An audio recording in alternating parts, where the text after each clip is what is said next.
On Home Factory, we suss out the suds situation with some super soap.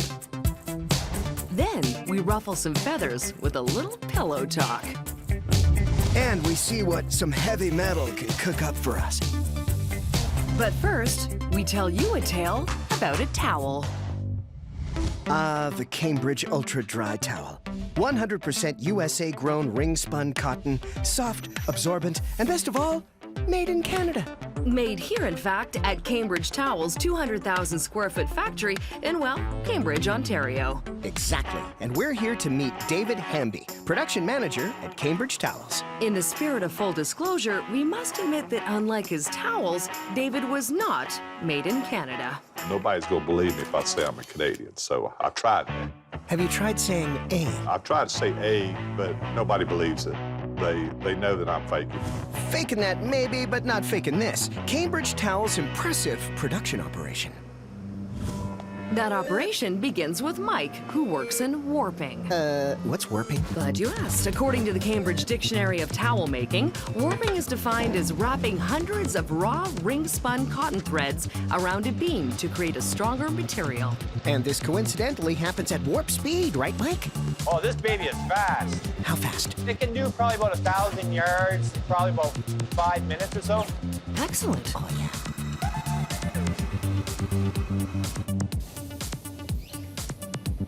So the full beams are transferred here to move through the starching machine. A combination of starch and wax stiffen the threads to prepare them for weaving. Which is obviously great, but even better is this fun-moving platform that the workers get to use to check on the starching process.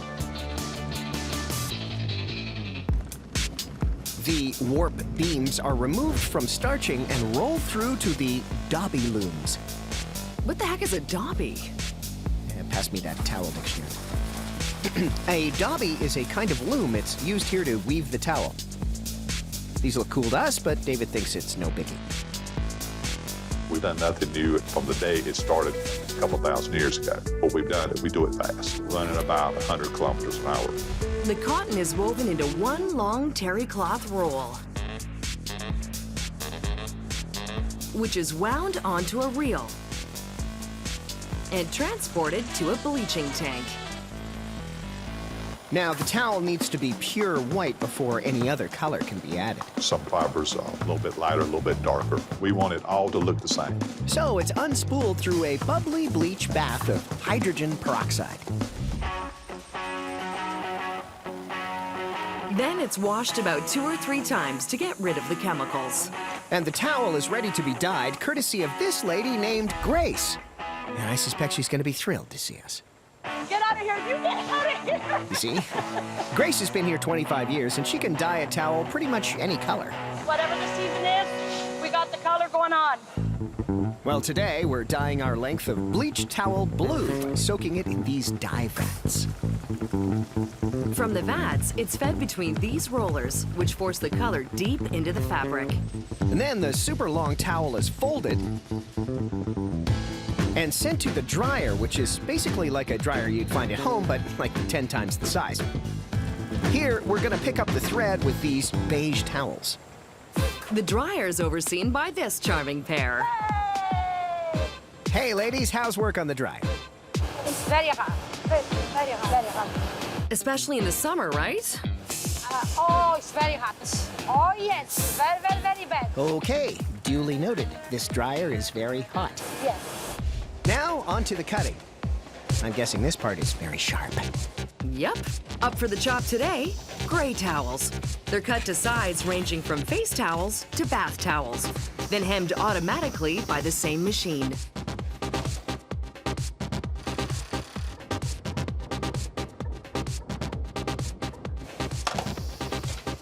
And from here, the towels are subject to a final inspection by factory workers.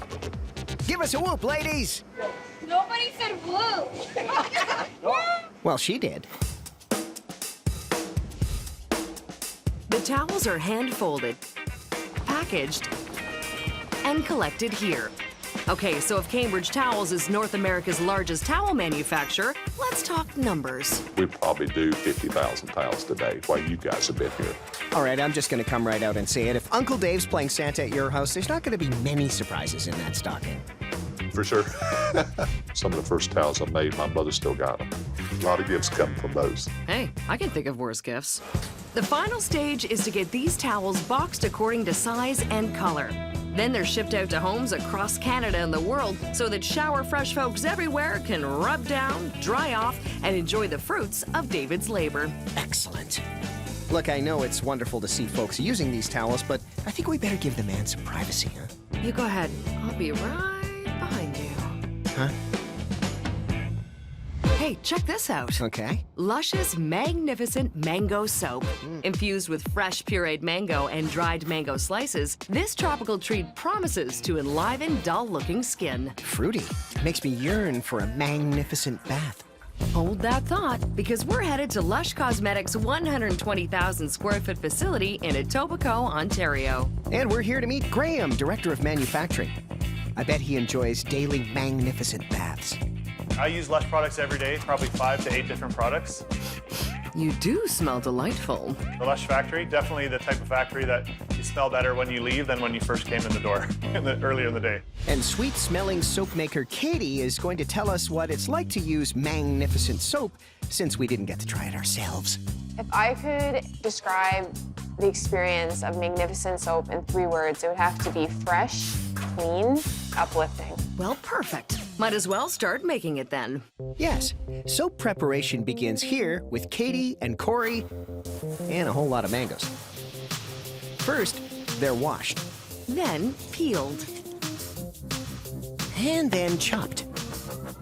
Next, they puree the mangoes using this enormous hand blender. These guys need to chop and puree around 100 mangoes to make a typical 200-kilogram batch of soap. I wonder if they ever have a taste. I'd have to say I do not, but I'm very tempted to eat pretty much all of it. Mangoes are really delicious. Is this a soap factory or a food factory? Tee-hee. Is it food? No, it's not, but it definitely has always felt like food, so it's blurring that line between food and cosmetics. Next, Corey uses this cooking kettle to heat a blend of water, glycerin, and soap flakes. Corey's a big fan of the soap. When I've been dirty and I want to get squeaky clean, I use Magnificent. No, that's too much. No, that was perfect. I'm here to get you magnificently clean. Yeah, maybe that was a little too much. Yeah. The mix is heated to form a stodge. Stodge is soap flakes that they melt up and clump together. You can see them in your soap, the little cloudy white bits. Next, food-grade coloring is added to create the perfect shade of orange. Experienced soap makers can usually tell by sight when the mix is cool enough to add the mango. Right. If the mix is too hot, it will kill off all the beneficial enzymes in the raw fruit. The pureed mango is poured into the mix by Katie and Corey, who also managed to come up with a timely mango-based pun. It takes 2 to mango. See? Then Katie adds Lush's secret fragrance, a blend of essential oils that create a fresh, lemony orange scent. That trademark Lush smell is both from all the essential oils that are in our products, and most of the products are minimally packaged. You can tell Lush from a mile away for sure. Dried mango is placed into soap molds. Then the soap base is scooped out of the kettle and poured into the trays. The 200-kilogram batch will fill around 127 trays, which are left to set, while Corey's left to deal with the cleanup. The best thing about cleaning up is you're cleaning up equipment that has soap on it. So just throw some water on there, it's pretty good to go. The set molds are brought here to Robin and Chris, I don't have to jump, all right? You jump and you high-five me. who are currently busy trying to master the art of a high five.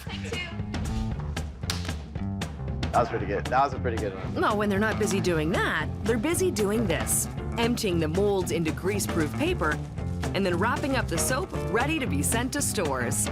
So is there any reason why these bars are quite so big? Why it's so big? So you can share it with somebody in the shower. Really? And what would you do then?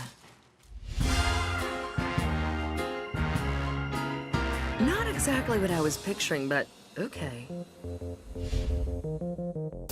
So we end off with one of these loaf-sized pieces of soap, and then you pop into one of our shops, and the most beautiful thing is you end up with one of these. That's why it's so big. Right, so it's a bit like buying cheese. Yeah, I really think they were inspired by cheese shops in Denmark.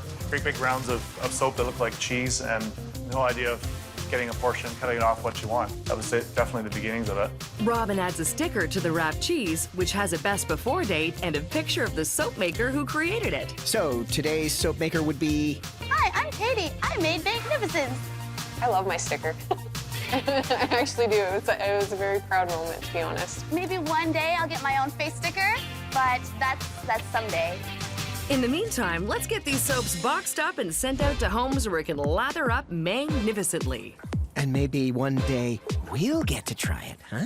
And we too can smell of delicious tropical fruit. I have been told I put the man in mango. Oh. Just go with it. There's only one thing you need for a comfortable sleep.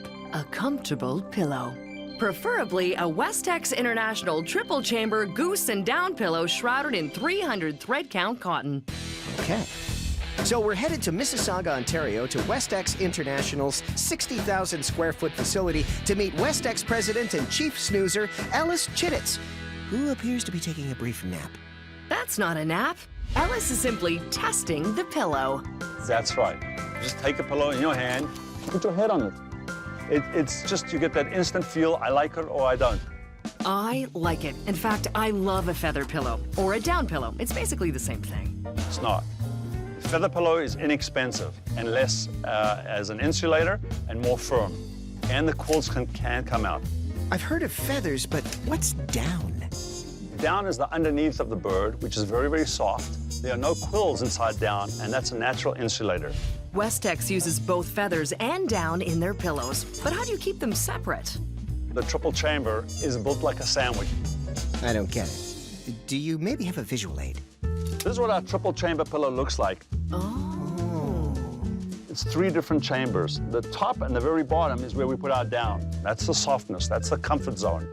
The very middle is filled with feather, and that's what gives you the support. Fascinating. Now I get it. Let's move on to the factory floor. Okay. Large bags of Canadian Hutterite down are being emptied out by this man, named Harnick. Hutterite down comes from geese raised in Quebec and is plucked from the fuzzy clusters that grow from the bird's wing. The more mature the bird, the lighter and fluffier your pillow will be. Tell us what happens next, Harnick. So now I already put the fill in the room. So I start the machine, so then I can fill up. A vacuum hose sucks the down up into a hopper. The down is sent along tubes across the factory ceiling to this giant hopper, where it's held and tumbled around to prevent it from setting. You don't want down to be flat. You don't want feathers to be flat. You need them to rise up and trap air. The more air that's trapped, the comfier the pillow will be.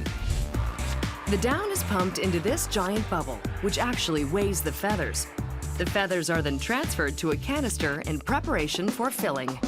Meanwhile, batches of 5,000 pillowcases arrive at the factory. They're made from 100% cotton and have a 300 thread count. Fine, but I've always thought of myself as a 1,000 thread count kind of gal. Higher than 500 thread count is actually not true. What?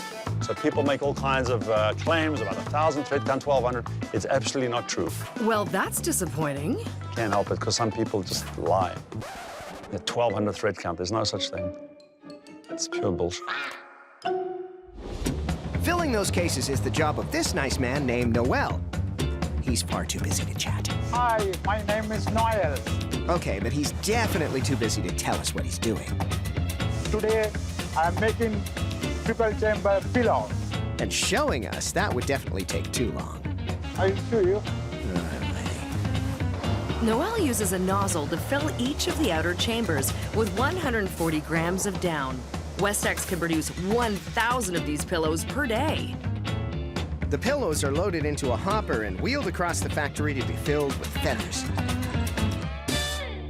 And that's also the job of Noel. 85 grams of feathers are pumped into the pillow's central chamber. The feathers are firmer than the down, giving the pillow its shape. It's also what supports your head after a long day. With the pillow completely filled up, Noel tucks the seams in preparation for sewing.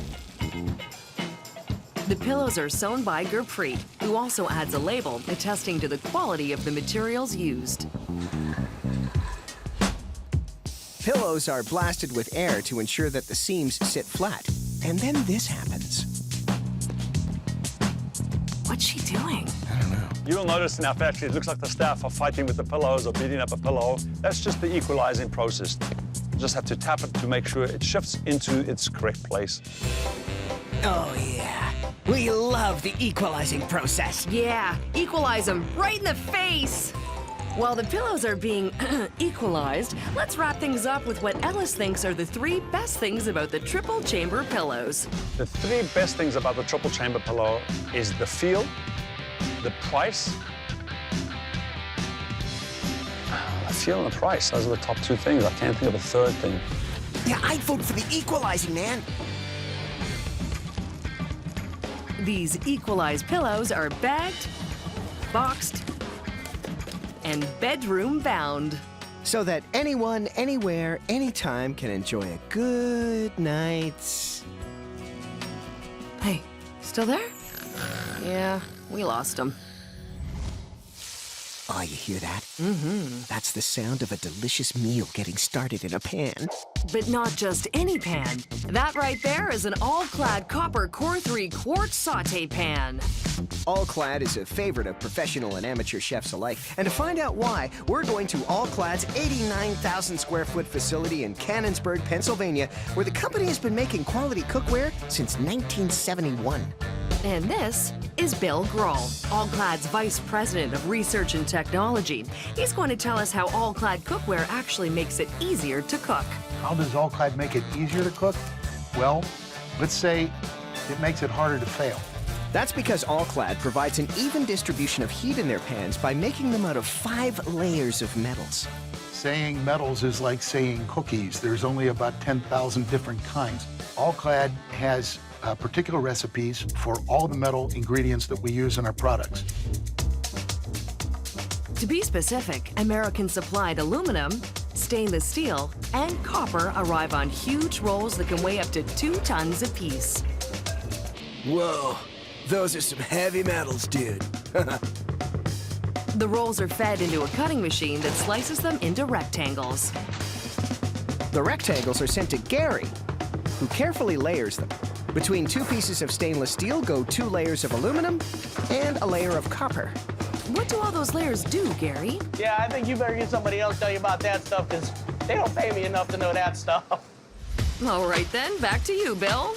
We mix dissimilar metals to achieve superior performance. In other words, the layers work together to create the signature sauté. The copper and aluminum help distribute the heat evenly across the pan. And the highly durable stainless steel will keep this pan going strong. The stack is baked in a 540 degrees Celsius oven and sent through a patented process called roll bonding. Here, a series of large rollers flatten the stack and bond all the metals together in a process appropriately called cladding. Kind of like a deli sandwich that gets smashed. A highly efficient robotic arm cuts 4 discs out of each bonded sheet, one at a time. This machine is quick and dangerous. That's right. Just like me. Right. Quick and dangerous. Matt here is going to tell us how tough this machine is. It's pretty tough, right? Yeah, it's pretty tough. A lot of tonnage behind it. The robot drops the discs onto a conveyor, where they get inspected and trimmed down to size.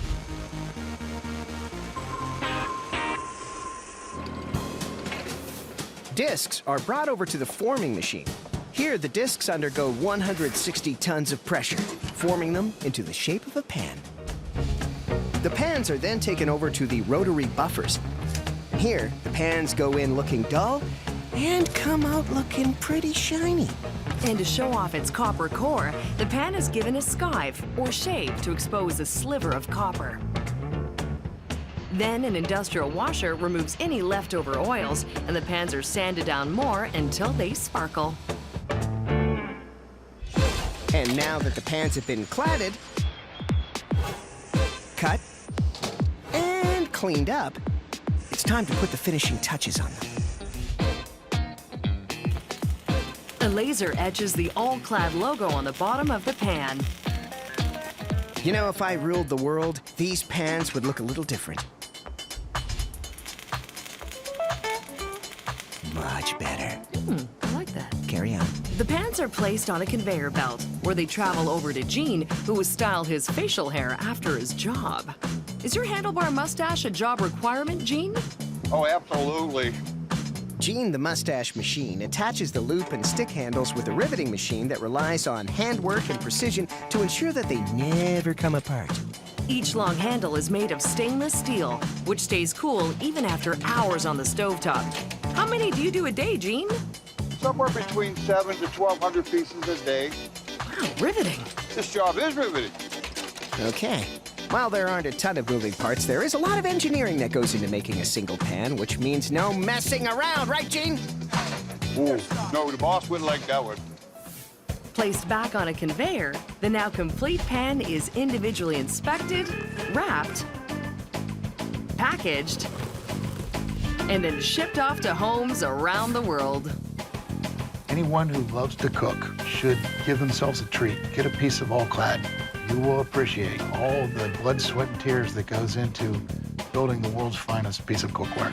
Yeah, and all the blood, sweat, and tears that goes into making dinner. Maybe the way you cook. Well, someone just lost their dinner invite. Oh, come on.